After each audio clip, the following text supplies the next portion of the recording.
দেড় বছর ধরে প্রায় বাংলাদেশের মানুষ তো অশান্তি দেখেছে চারিদিকে। আমরা ভোটটাকে ফেস্টিভ হিসেবে দেখি, ভোট উৎসব হিসেবে দেখি। বাংলাদেশের মানুষও কি এতদিন পরে ভোটটাকে সেইভাবেই দেখছেন?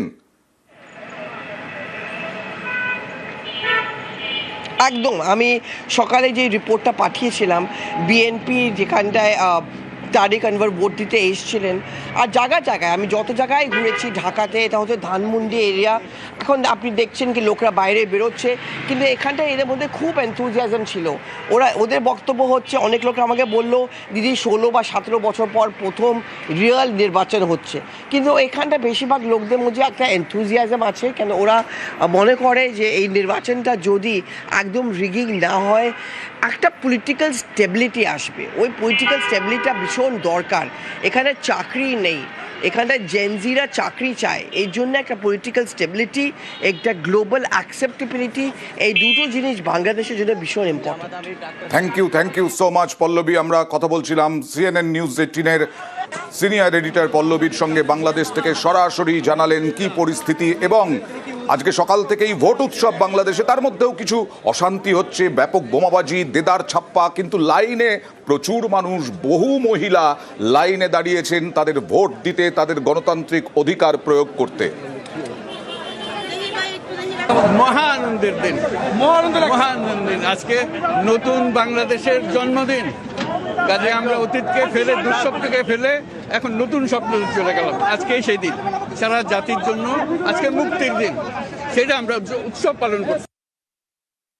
এত আত্মত্যাগের পরে আজকে এই নির্বাচন, আশা করছি যে এই নির্বাচন সুষ্ঠু, অবাধ এবং নিরপেক্ষ হবে এবং শান্তিপূর্ণভাবে হবে।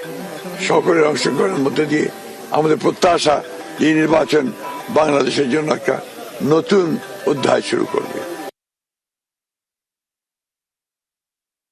নীরব পরিবেশেই নির্বিঘ্নে আমি ভোট প্রদান করলাম।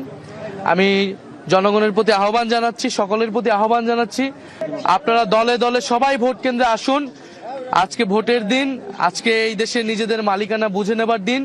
16 বছর সুষ্ঠু নির্বাচনের সুযোগ ছিল না, আমাদের আজকে সুযোগ এসেছে এই ভোটাধিকার প্রয়োগের মাধ্যমে গণতন্ত্রকে প্রতিষ্ঠা করার, গণভোটে হ্যাঁ প্রদানের মাধ্যমে সংস্কার প্রক্রিয়াকে বাস্তবায়ন করার এবং 11 দলের পক্ষে অবস্থান নিয়ে বাংলাদেশকে এগিয়ে নিয়ে যাব।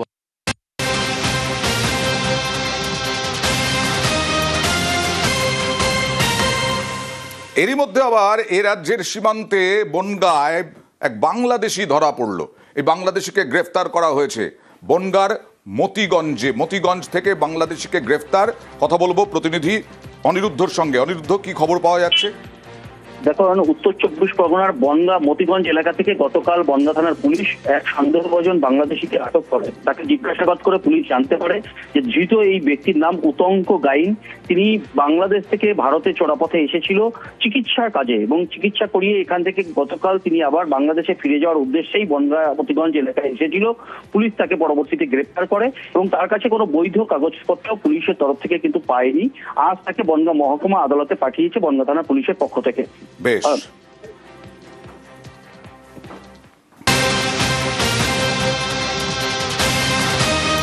রাজ্যের কিছু ছবি।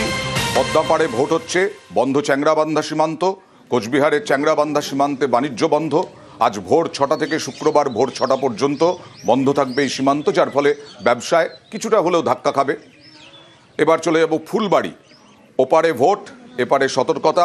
ভারত বাংলাদেশ সীমান্তে হাই অ্যালার্ট। ফুলবাড়ি সীমান্তে অতিরিক্ত বাহিনী, সকাল থেকে বন্ধ ফুলবাড়ি সীমান্ত। আজ ও কাল আমদানি রফতানি বন্ধ।